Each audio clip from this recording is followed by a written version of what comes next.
Hey, fellow horror fans. This is Troy Escamilla, the director of Party Night and Mrs. Claus, and you are listening to Anthony T's Horror Show. Enjoy.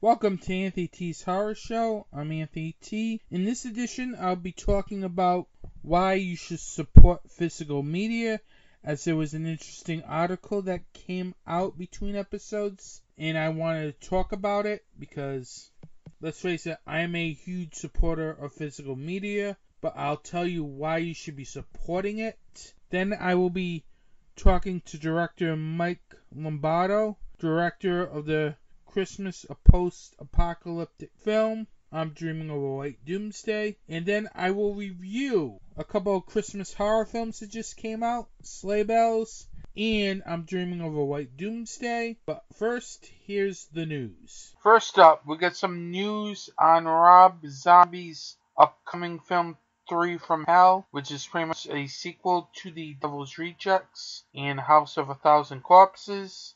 On Rob Zombie's Instagram page, he recently posted something saying, if you think Otis has mellowed with age in 3 from Hell, well, think again. He's worse than ever. That is definitely some encouraging signs for the upcoming sequel to Devil's Rejects. Because one of the things that I was worried about was, will he dumb down the characters to tell more story? Well, it does not seem to be the case. And it looks like it's going to be a really good film. Keeping my fingers crossed for it. But definitely, I'm very much looking forward to seeing this film. When it comes out, no release date yet. But keep an eye out on Rob Zombie's official Instagram, because he's probably going to keep continuing teasing more about 3 from Hell until we get to the film's release date. Legendary Pictures recently announced that they've acquired the rights to remake The Toxic Avenger. The film will be produced by Legendary Pictures, with Lloyd Kaufman and Michael Hertz also being involved as they'll produce the film. Well, this has been on again, off again for like years, so it's one of those things that I'll believe it when I see it. But I think the chances are good now that we might be getting somewhere with this remake. So I hope it happens. Staying with Lloyd Kaufman and Trauma Entertainment. Trauma Entertainment recently announced that they will be finally, and I mean finally, releasing Return to Nukem High, or Return to Nukem High, aka Volume 2. This is a film I've been wanting to see for a while. Thankfully, it's coming out, but not on DVD or Blu-ray. As Trauma Entertainment announced that the film will be released on VOD through their streaming service Trauma Now. They've set the release date for Christmas Eve, December 24th, and it costs $4.99 to rent and $13.99 to purchase the film. Personally, it's about time. I want the Blu-ray so bad of this film, because I'm going to get into my physical media commentary soon, because I'm a firm supporter of physical media, but hopefully this will get a physical media release next year. But at this point, I'll take a VOD release or Return to Nukem High, because I really want to see the final part of that film really bad. Definitely rent it or purchase it and help support Trauma.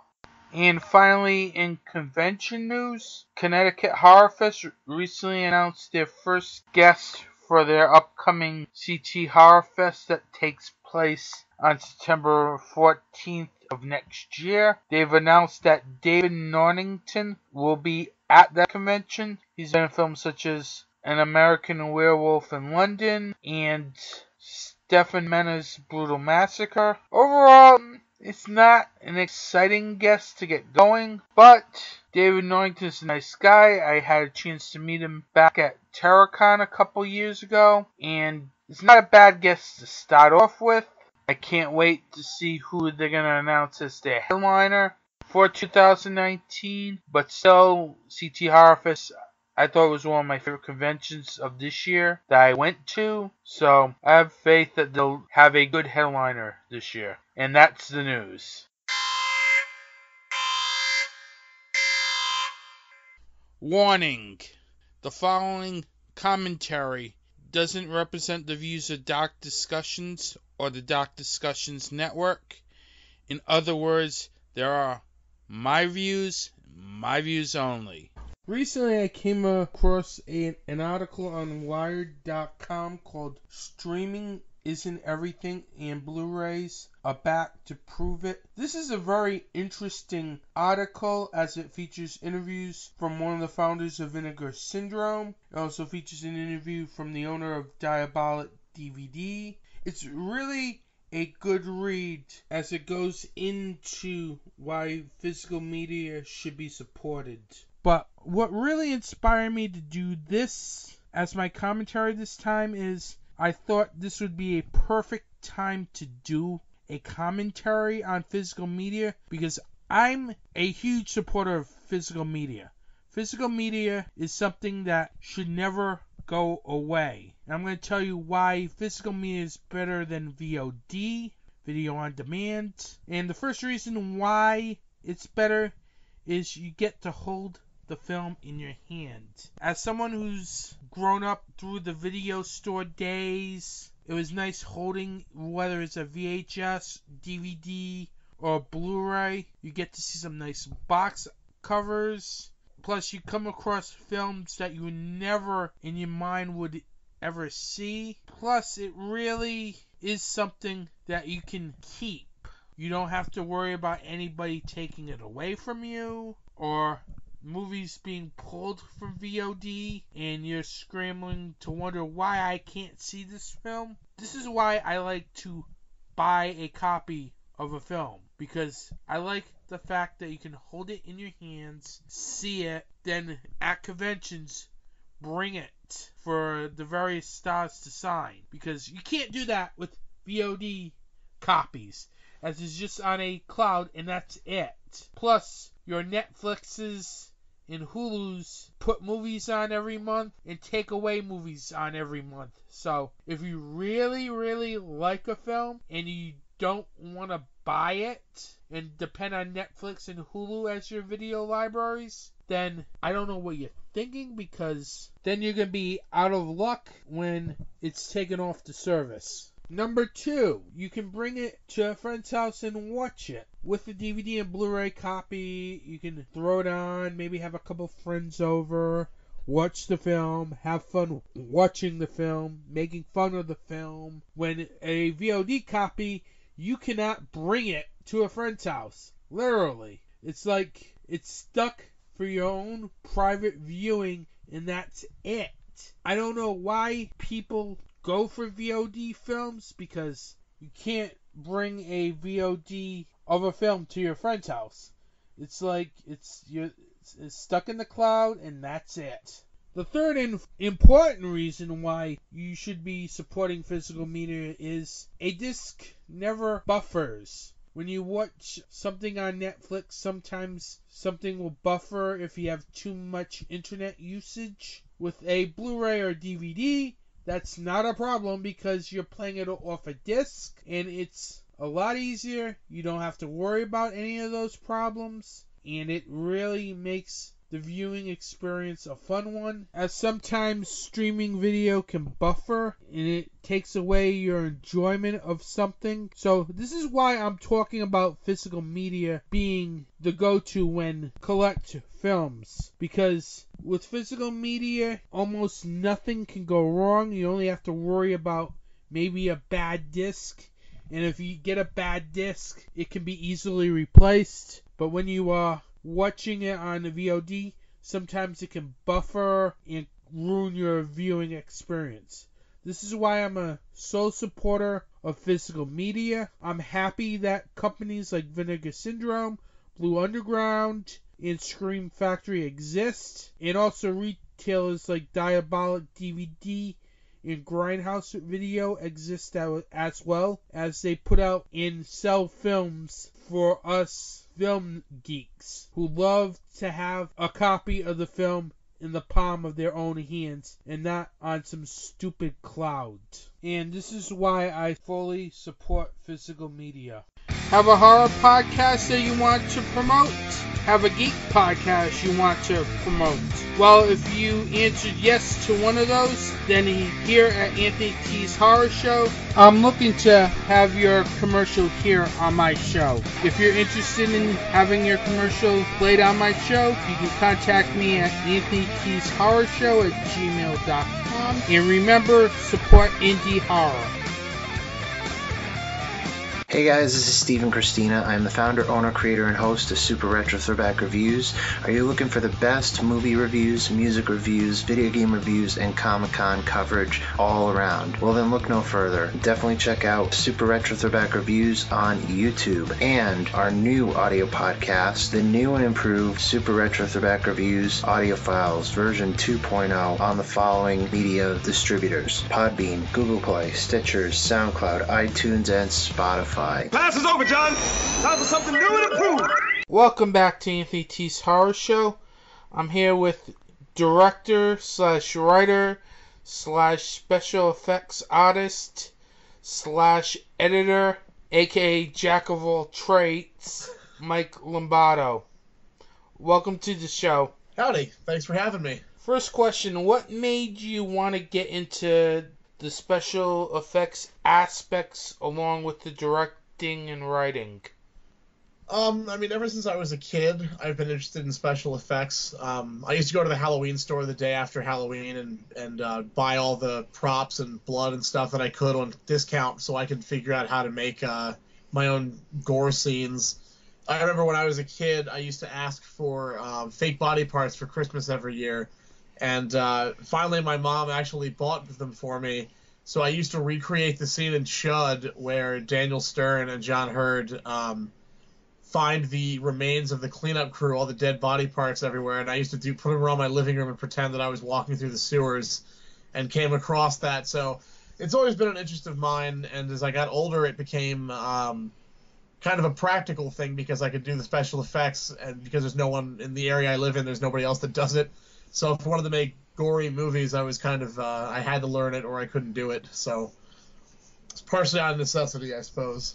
Now, speaking of Chud, you have a character that you created called Dr. Chud, who is on the logo of Real Splatter Productions. How did you come to create that character? So Dr. Chud is our mascot. It's a guy wearing a gas mask with a trench coat, and he has an end is near sign. I did that once, actually. I just walked around my town for a photography project when I was in high school. Just with the end is near sign, just to kind of freak people out and, do some cool photos. So I've always kind of loved the character in movies that's like the one, the Friday the 13th character that says, "You're doomed, you're all doomed." Like, I love characters like that. And I just thought it'd be kind of cool to have this, like, crazy homeless person or something, you don't know quite what he's up to, with the end is near sign. And it just kind of stuck. It was named Dr. Chud because Chud is one of my favorite movies. And, he just kind of became our logo, and I try to pop him into every movie somewhere or somehow. There's always a little reference to him somewhere. Yes, I've seen a couple of your short films prior to this interview.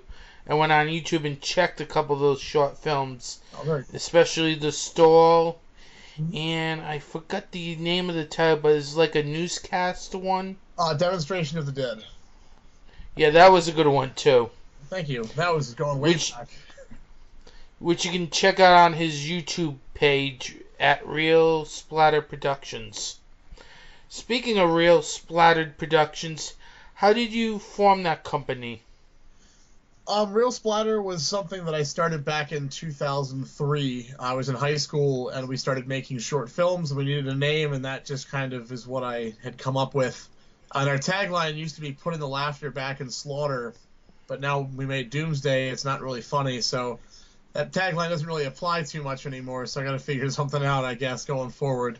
Now, tell everyone about your new film, I'm Dreaming of a White Doomsday. So I'm Dreaming of a White Doomsday is our first feature length. It's probably best described as The Road meets Miracle on 34th Street. It's a story about a mom and her 7-year-old son, and they're kind of living out their final days in a bomb shelter after the end of the world. And it's a Christmas movie. And their supplies are running out. The father, who's played by Damien Maffei, you guys probably know him as the man in the mask in The Strangers Pray at Night. He's the lead killer in that. The dad goes out to find some supplies and doesn't come back, so the mom is forced to make some pretty horrible decisions to decide what to do. And if I said anything else, I'd be spoiling things, so I'm going to stop there. But it's a very, very bleak Christmas movie. Now, the film is based on a short story of yours of the same name. What made you come up with the idea for this story? As this is very different from other Christmas films, as this is mostly a post-apocalyptic Christmas film. So the short story I wrote in 2012. My mom was diagnosed with stage 4 kidney failure and was hospitalized for a very long time. And things were looking very grim at the time, which she fortunately since has recovered and actually got to work on the movie with us. But that whole experience, and then I lost my father and a couple friends to cancer. So I was in a really dark place in my life, and I was kind of thinking about how the older you get, the magic of childhood, the innocence, the way you look at the world kind of slowly decays. And, you know, as you get older, you have to deal with some pretty horrible stuff. And I feel like when you're younger, you know, parents and older people try to shield you from the reality of the situation. And that's what I found myself doing with my mom when she was in the hospital. I was trying to keep up a strong front and pretend things weren't nearly as bad as they were. So that kind of all morphed into the story, White Doomsday. And I basically just wrote it because it was cheaper than therapy, I guess is the best way to put it. Now, what was the writing process like while writing the short story? It was very, very difficult to write. It was a very, very personal story, and it was very emotional. But in the end, it was very cathartic. It was kind of like I don't know, it was kind of like venting off some steam because I was in such a bad place, you know, psychologically, that it really helped to kind of get it out on paper. And then when I wrote the script, I knew I had to change some things because it wasn't going to work with the budget that we had. So I went, when I did the adaptation, I tried to keep it as close as I could thematically, but I knew that for logistical reasons we had to change some locations and a few characters around. So I'd say there's about 80% of the short story is on the screen. We obviously expanded some things with the dad and everything to make the short story was not very long. We needed to make a full-length movie, but mostly everything is in there. Now, is this story currently available in print? It was in a short story collection called A Very Strange House Christmas. I'm not sure if it's still available on Amazon or not. One of the things that we did when we put out the Blu-ray just last month is we actually had a special edition that came with a chapbook of the short story. That was a numbered set out of 40, and that actually sold out in a day, so it's not available anymore. But I will be putting out a short story collection sometime, I believe, this summer, and that it should be a reprint of that story in there, so it will be available again if it's not currently. What made you want you to revisit this film and adapt it into a feature film? When the short story came out, it was very popular, and a lot of people thought that it would make a great film, so I had decided, I was like, okay, maybe I can make this into a short. So I tried to, I wrote it out, and that was the original plan, and we got about halfway through it, and I realized that we were making a feature by accident because we already had like 30 or 40 minutes of movie cut together by the time we were halfway through the script. So I raised a little bit more money and filled out the script a little bit more, and we just went for it. So we actually shot it over the course of 3 years on weekends, which I would not recommend making a movie that way because that was pretty terrible. But I don't know. It was just a story that just it always stuck in my head, and people seemed to really relate to it. And I thought that it would be a perfect project to kind of go into a more serious direction with my films. What made you want to go to a more serious direction with your film compared to your short films? So whenever I write like fiction, prose, I always write very, very serious, and it's very, very dark. All of my short stories that have been published, if you go through the anthologies they're in, you'll see they're all very, very much in line with White Doomsday. I always wanted to make films like that too, but I just didn't have the cast and crew available at the time. I didn't feel like I was good enough to do anything that was dramatic or serious because I thought it would just come out, kind of shitty, and people would just laugh at it. But the other half of my personality is super silly, and I love comedy and weird stuff. So comedy comes naturally to me. So I just naturally gravitated towards that. And then when I built up enough tech prowess and experience, I thought, okay, let's give this dramatic stuff a shot and see where it goes. So moving forward, I think I'm going to kind of straddle the line. I think everything's going to be kind of more serious and dark, but with maybe a little bit of the weird comedy from the old films mixed in there too. Now, what was the fundraising like for this film? As you mentioned that a little bit just a moment ago. We had a budget of about $10,000 to make the movie, and that was pretty much just all money that came from selling DVDs of our short film collection, Suburban Holocaust, which is all the old comedy stuff. So I do a lot of conventions and film festivals and sell copies. So a lot of that money came from there. I work in a pizza shop as my day job, so all of my paychecks pretty much went right into the budget of the movie. And then there were some people that came in and donated some money to us. And a lot of people donated gear and props and food and that kind of stuff too. Without that, we would not have been able to make it because we were pretty much scraping by on peanuts at that point. So it was pretty much, that's why it took 3 years. I mean, at one point I completely ran out of money, so the movie was on hold for a couple months.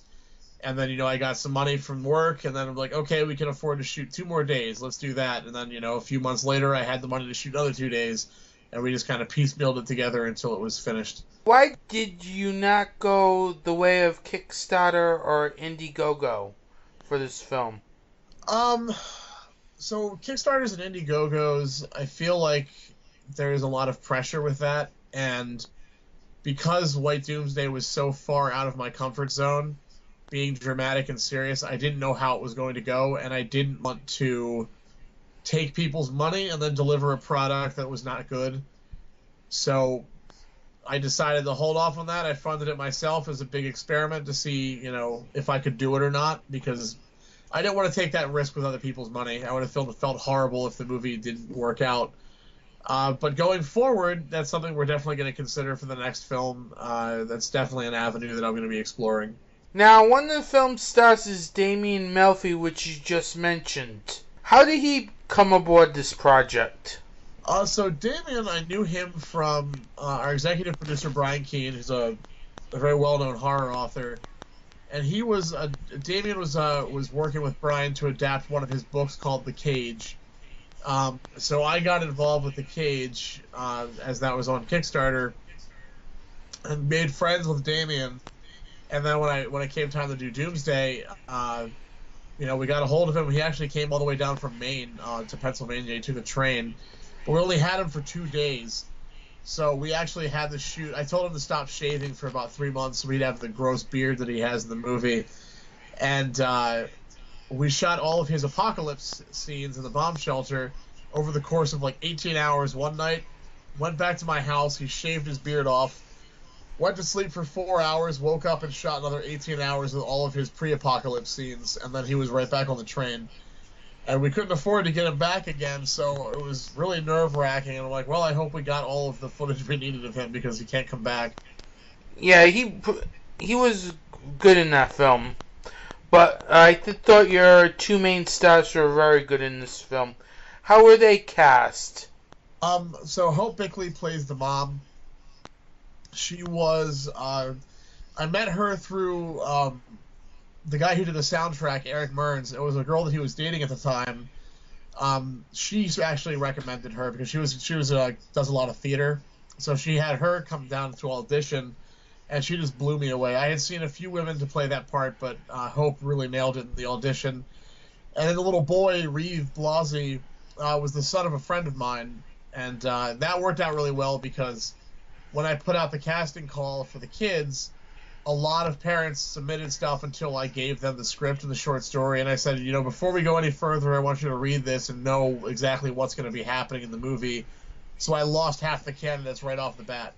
And then within that pool of children, I knew Matt and his son already. I had a relationship with them prior, so that comfort level and trust really went a long way towards making the filming possible, so I picked him. And he also, he just blew me away with his performance when I auditioned him. Which one was the most difficult to cast? Probably the kid. Just because you can't really audition a child. He was 7 years old, so really it's more like you just kind of trick them into doing whatever you need in the script and hope you catch it on camera. But when we were on set with him, he, within the first week, he started to he understood, what we were doing with the movie, and I noticed him actually making acting decisions, which was really, really exciting to see someone so young doing that. The kid was a complete natural. So it ended up working out really well, but he was definitely the hardest part to cast. Now, what was it like directing him compared to all the other cast members? Well, directing the kid, I had to trick him with little toys and candy to pay attention sometimes. Because, kids, especially that young, they don't really have much of an attention span. So he wanted to run off and play. So what I would do is I had a little surprise for him every day. It'd be a little action figure, some candy or whatever. And I told him, okay, we're going to go, if you do a good job until lunch, I'll give you a hint as to what the surprise is. And then if you would, after that, then he would get a second hint later in the day and a third hint. And then finally, if he did good the whole day, then he would get his surprise. And that was enough to keep him motivated to keep working instead of running off. So that was very different than dealing with the adult actors. But overall, he worked really well. I was surprised. I was really scared about directing a kid, but he did a really good job. The main interior of the film, the bomb shelter, that looked very creepy and dark. How did you find the location for that? That was actually probably the hardest thing in the entire movie to get. I looked through so many places. I was looking at storage units. I was looking at garages, basements, all sorts of stuff to find this. And it was actually the last place we looked at. It was a friend of mine, Jeff Cooper and Nikki Graybeal. They just moved into a 200-year-old house. And they were telling me how creepy it looked. And they're like, you got to see this basement. You got to see this basement. And I was ready to give up because I could not. I looked at probably 20 locations, and I couldn't find anything. And then I walked down there, and it was like someone reached into my brain and pulled the bomb shelter out and just put it in front of me. It was incredible. And if you watch the behind-the-scenes documentary, it's on the Blu-ray, you can see what it looked like before we were filming it. It used to be the guy that owned the house would build rockets down there, like model rockets, so it was completely filled with stuff. So it took about a week to clear it out and then redress it with all of the props that we had gotten. And it was so dusty and disgusting down there. It was you would be down there, we'd be down there for 12, 13 hours a day, and when you come up, you'd start sneezing black sludge. And everybody got very sick from being down there. It was so damp all the time. Is that house still around today? It is. The rest of the house is beautiful. It's just that basement is just so old.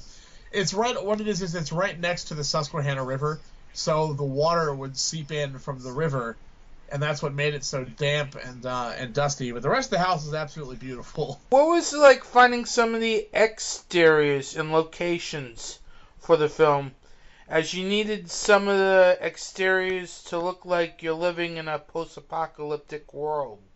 So that was another difficult thing to try to find, and we had a location scout named Taruga who I met at a film festival, a local film festival here in Lancaster, and he had said that he wanted to help out on a movie at some point. So I was like, okay, I'll keep you in mind. And while I was kind of breaking down the script for the movie and trying to figure out what we needed, he messaged me on Facebook, and he's like, hey, is there anything I can do to help? And I said, well, do you have access to a dozen abandoned locations by chance?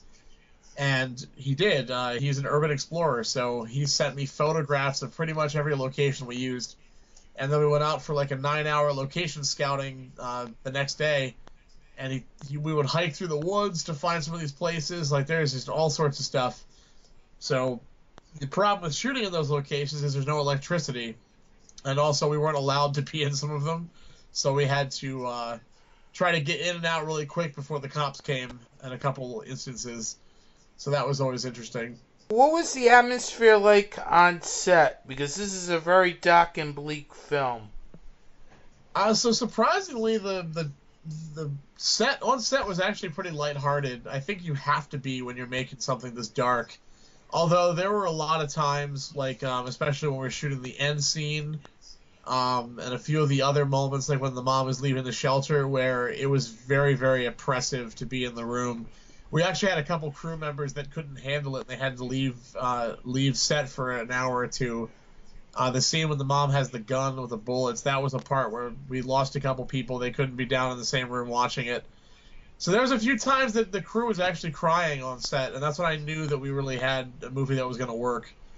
Because if you can sit and watch it with all the cameras and lights everywhere and it still affects you, then it was definitely going to work for the audience. Besides the challenges you mentioned before, what were some of the other challenges that you faced during the making of this film?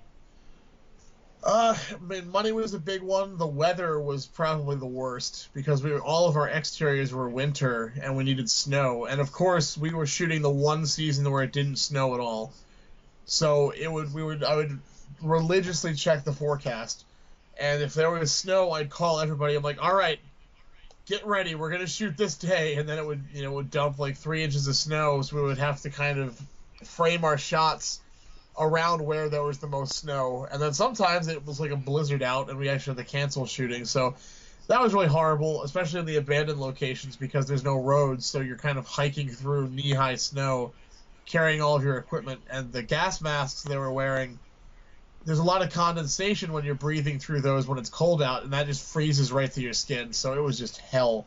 I mean, there was one day we were shooting, it was negative 12 degrees with a wind chill.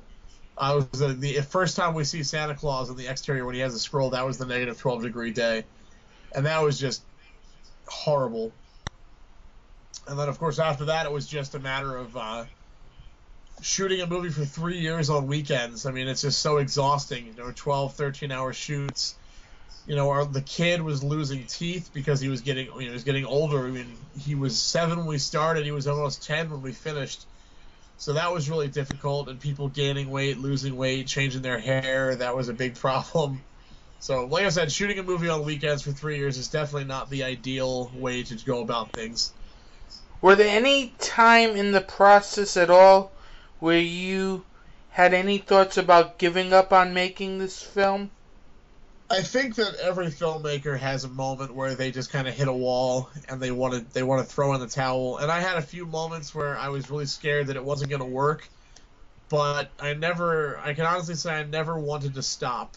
I was always like, even if this movie is complete crap, we're going to finish it. We have to finish it. So there was a lot of doubt, and there was a lot of moments where I was really discouraged, but everybody muscled through, and we got it, and it all worked out in the end.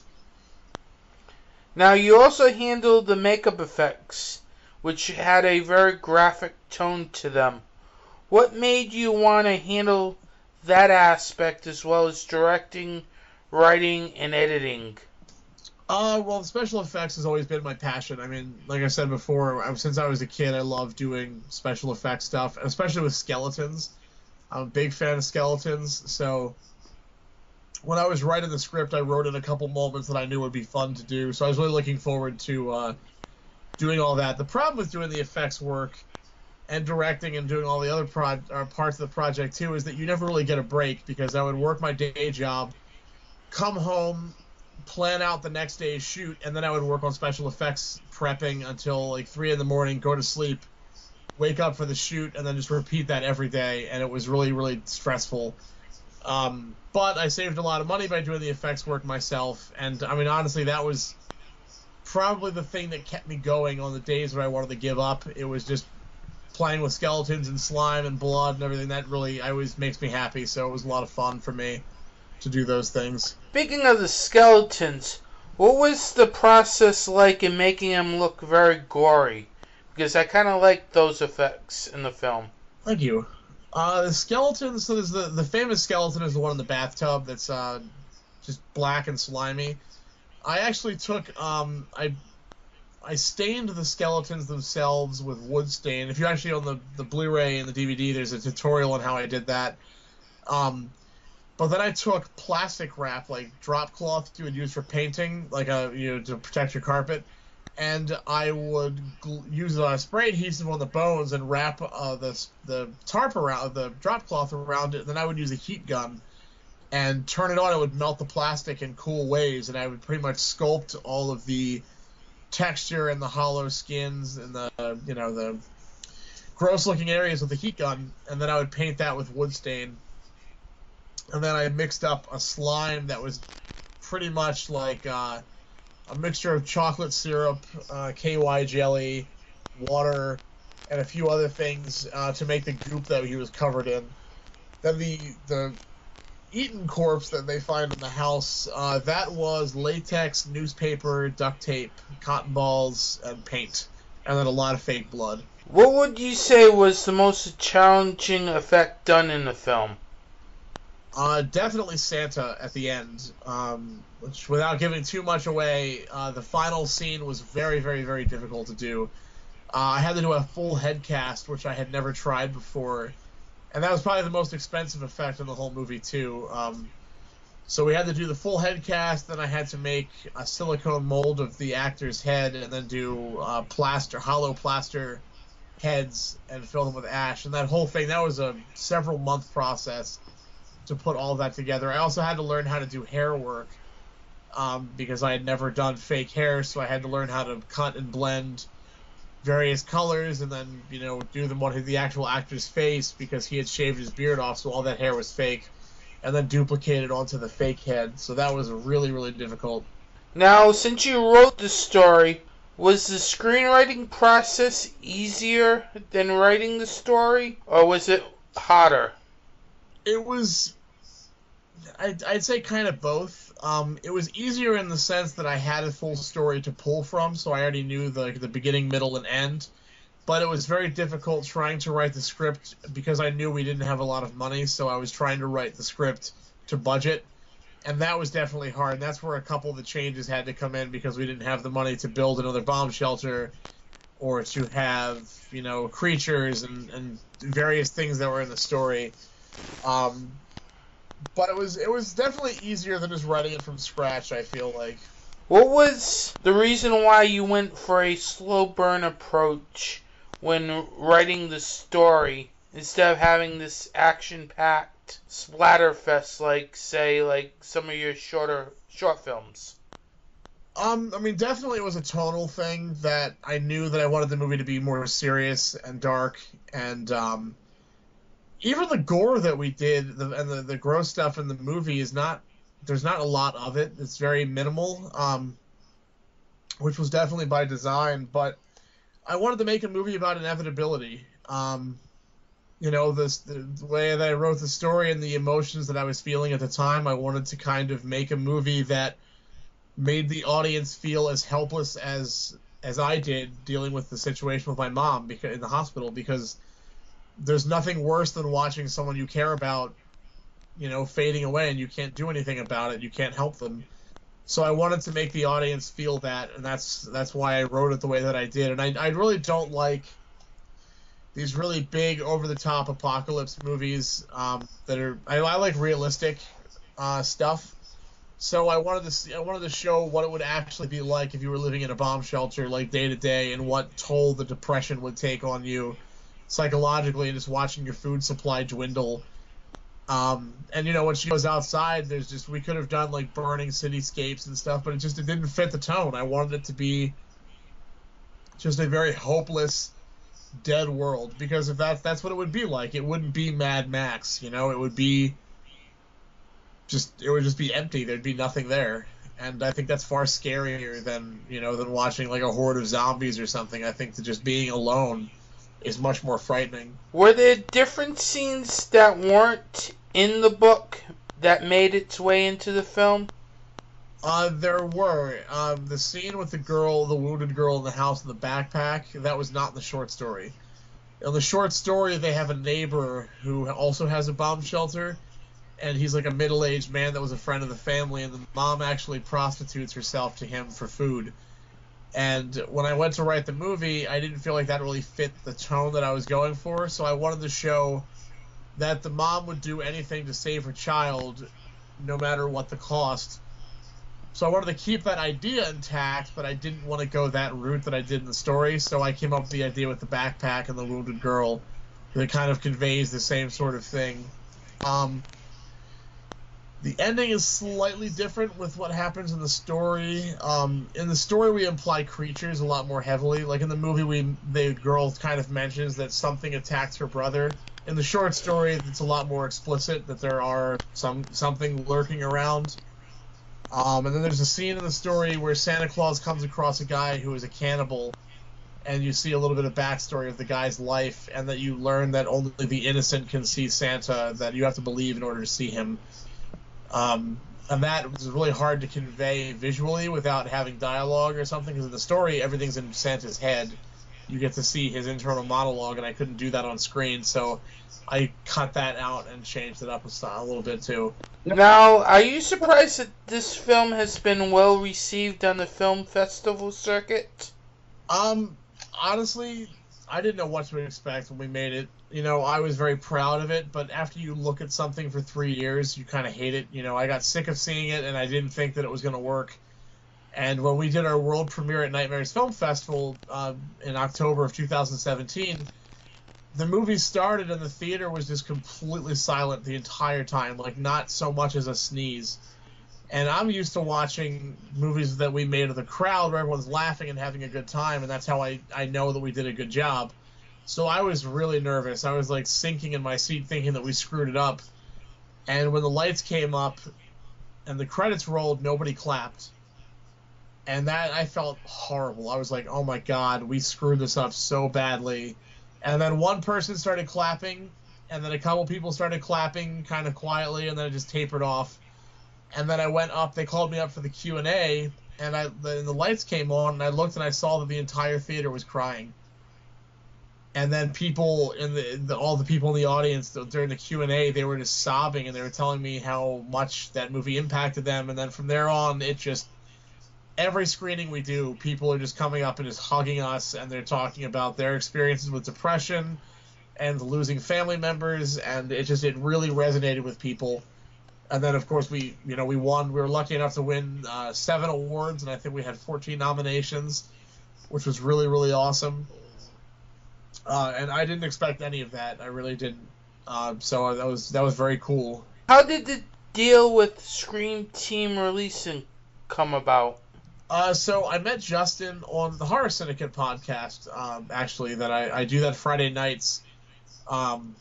And we had Justin on as a guest talking about his film The Barn, and he had mentioned that he was getting into distribution.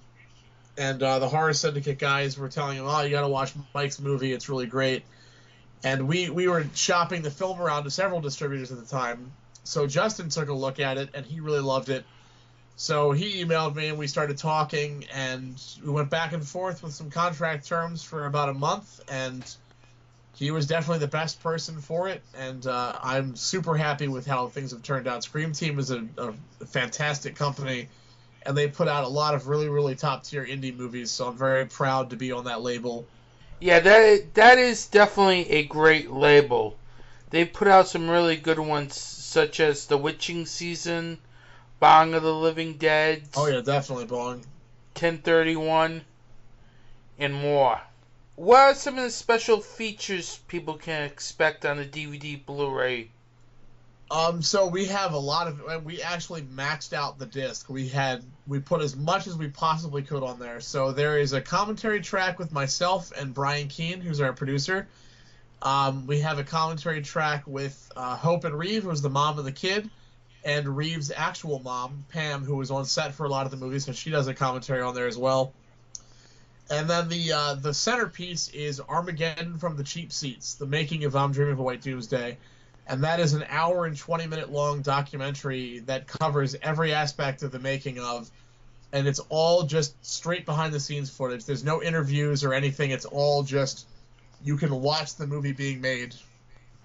That's super extensive. And then there's also Backyard Splatter 101, which is a series of tutorials that I try to do on every DVD, and you can learn how to paint skeletons to make them look old and rotten, like we did in the film. There's also reversible artwork on the Blu-ray as well, which is pretty cool. Yeah, it looked like, I think, the reminiscent of the postcard. Yep. In that photograph scene. Absolutely. Now, I also noticed you have an upcoming screening of the film, too. Can you tell me about that? Yes, we actually have a couple screenings coming up, which is really exciting. We are screening in Harrisburg, Pennsylvania on December 23rd at the Harrisburg Improv Theater. And then we are going to be doing a screening in New York, Merrick, which is in Long Island, and that's December 29th at midnight, and that's going to be at Merrick 5 Cinemas. And I'll be doing a Q&A and a signing after that as well, which is really exciting. Now, what's next for you as a filmmaker and writer? Well, I'm hoping to do another feature. It's called Masterwork. It's something that I've been kind of toying around with for about 10 years now, and it's a story of a filmmaker who graduates film school, and he ends up working in commercials and videography as his day job, but he's trying to make his dream project. He's trying to write this movie that he thinks will be his masterwork, and things do not turn out as he planned, and it's kind of a meditation on how being an artist, like a writer, a director, any kind of creative person, kind of ruins your life. If you alienate people around you, friends and family, especially romantic relationships, because they don't understand the obsessive drive that's required to,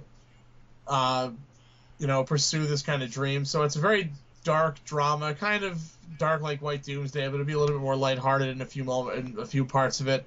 But the guy pretty much has a nervous breakdown and starts hallucinating, and aspects of his script start coming to life, and then there's the apocalypse at one point, and it's kind of hard to explain, but it's going to be a really weird movie. But I'm very excited to make it. I also noticed from talking to you right before the recording, you're a podcaster as well.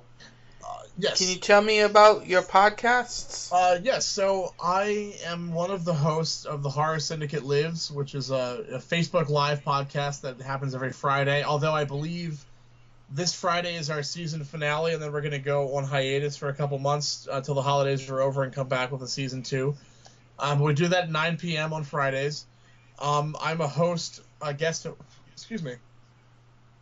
I'm a co-host of the Horror Show with Brian Keene podcast that airs every Thursday. I'm not on that as much lately just because I've been busy with the movie, but I am on there occasionally, and I'm a guest on a lot of podcasts like yours. I've been on a lot of podcasts, and those kind of pop up sporadically. You can just find those on Facebook. I usually post them when they're live. Okay, so where can they find you and your film on social media? You can find me at facebook.com/RealSplatter. You can look up Mike Lombardo and friend request me. Twitter.com/RealSplatter and YouTube.com/RealSplatter. And then, of course, our .com website is www.realsplatter.com. And that's real with 2 E's, like a reel of film. And you can find the movie itself at ScreamTeamReleasing.com and also on Amazon.com. I want to thank you, Mike Lombardo, for joining me on this episode. Have a good day and enjoy your holidays. Thank you very much for having me, and have a good Merry Doomsday. You too. Want to find out the latest guest announcements and news regarding Anthony T's Horror Show, you can follow Anthony T's Horror Show on these social media platforms. Facebook at www.facebook.com/Anthony T's Horror Show. On Twitter at www.twitter.com/Anthony T's Horror, and Instagram at www.instagram.com/Anthony T's Horror Show. I want to thank Mike Lombardo for coming on the show. I recently wanted to add a little holiday flavor to this episode, so I decided to review 2 of the latest Christmas horror films that were recently released. First up, I'm going to review Sleigh Bells, which is a fun film. You'll hear my review on that. Then I'll go to my film recommendation for this episode, and it's from my guest Mike Lombardo. I'm Dreaming of a White Doomsday, so you'll hear my thoughts on that film as well, and I'll be back afterwards with what's happening inside the horror chamber. The first Christmas-themed horror film that I'm going to talk about is Sleigh Bells. Now, this is the recent release from Dread Central Presents, and the film's executive produced by Darren Lynn Brosman, who you know from Saw 2, Saw 3, Saw 4, Rebuild the Genetic Opera, and The Devil's Carnival. And the film's directed by Spooky Dan Walker, whom I believe is his first film. And I have to say, this was a very fun Christmas horror comedy from start to finish. Spooky Dan Walker does a very good job with the way he makes sure that he directs the scenes. Every scene had a kind of fun feel to it, which really made this film fun to watch. It also has some very good performances from Kristen Klebe, Barry Boswick. But also, what I liked about this film was the film's screenplay. The screenplay, written by Spooky Dan Walker and Jessica Lundresson. I apologize if I pronounce the wrong. I believe it's Lundresson. It is just tough to pronounce. But this screenplay was very good. I like the way they wrote the dialogue for this film, as it really was funny, was entertaining.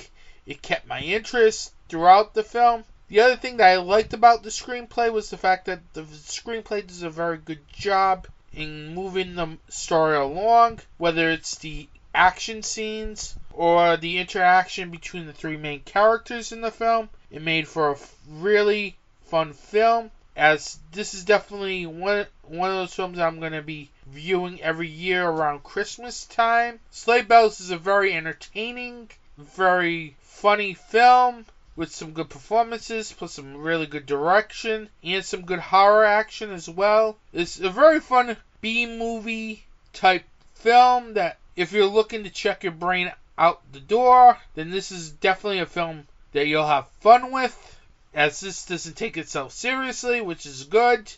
And it's nice to at least see a Christmas horror comedy, as most of the Christmas horror films I've seen in recent years that have been released is really dark. Thankfully, this has had more like a dark comedy tone to it, which makes the film's charm work so well.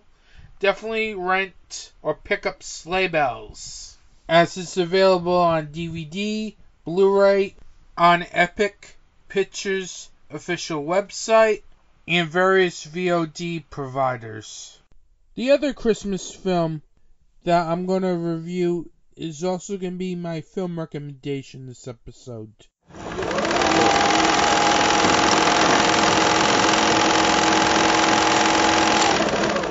I'm Dreaming of a White Doomsday. It's the latest release from Scream Team Releasing, and this film has gotten a lot of buzz pre-release, as this film has been winning awards on the film festival circuit, including the Crimson Screen Film Festival and New Jersey HorrorCon and Film Festival. And let me tell you, this is probably one of the most shocking films you will see all year. This film will definitely make my top 10 list of 2018, which I'll be getting into next episode. But Mike Lombardo does a very good job with the way he directs this film. This film is a kind of a slow burn horror film, but Lombardo does a great job building the dread this film has. The other thing that I liked about his direction was the fact that he manages to make sure he gets very good lead performances from his lead actors, Hope Bikely and Reeve Blasi. Both of their performances in this film were very good. It helped keep the film moving, and they had a great chemistry with each other, which helped made some of the scenes very good, including the film's shocking finale. The screenplay, written by Lombardo, was also very good. I like the fact that he doesn't go over the top. He takes it slow. He builds everything towards its shocking end. It's what really made this film a very good film for me, as this had a feel of A Quiet Place, which was released earlier this year, minus the shocking ending, of course, which I'm not going to talk about because I want you to see this film. This film is very good. It may not be every horror fan's cup of tea, but I'm Dreaming of a White Doomsday is a film that people should really check out, as it's really one of the most disturbing post-apocalyptic films I've seen, and really generates a reaction where it just leaves you in shock, as this is truly one of the most, if not the most disturbing Christmas film that you'll ever see. It's also one of the best films this year, and it's also probably, I would say, one of the best post-apocalyptic films that you come across. This is definitely a film, if you're a true horror fan, you should check it out, as this film will leave you in shock and leave you speechless with the tone and the film's ending. I'm Dreaming of a White Doomsday is currently available through ScreamTeamReleasing.com. I'm not sure, I don't think there's no VOD release for this yet, so the only way you're going to be able to see this film is if you go to www.ScreamTeamReleasing.com, and definitely pick this up, because if you're looking for a Christmas horror film that will shock you, this is the one that does it. What's happening inside the horror chamber, you may ask? I recently posted episode 5 of the Horror Chamber's DVD and Blu-ray collection. This took a long time to do, and I extremely apologize. Too many things in the way. It was a busy October, busy November, and I didn't get to it until maybe started it until a couple weeks ago. Then I forgot about it, and then finished it finally. So it's finally up on Anthony T's Horror Chambers YouTube page. Also, this is the last episode of 2018, as I won't be doing another episode this year, as I'm going to take a little break for the holidays. So I'll be back probably first or second week in January with a new episode. It's going to be a best of 2018 episode. I haven't decided if I'm going to do one episode on 2018 or 2 episodes, because I'm toying with the idea of doing an awards type show, then doing the actual top 10 of 2018. So keep an eye out on that. I want to thank you for listening to this show. Have a good day. Support indie horror. Happy holidays and stay safe.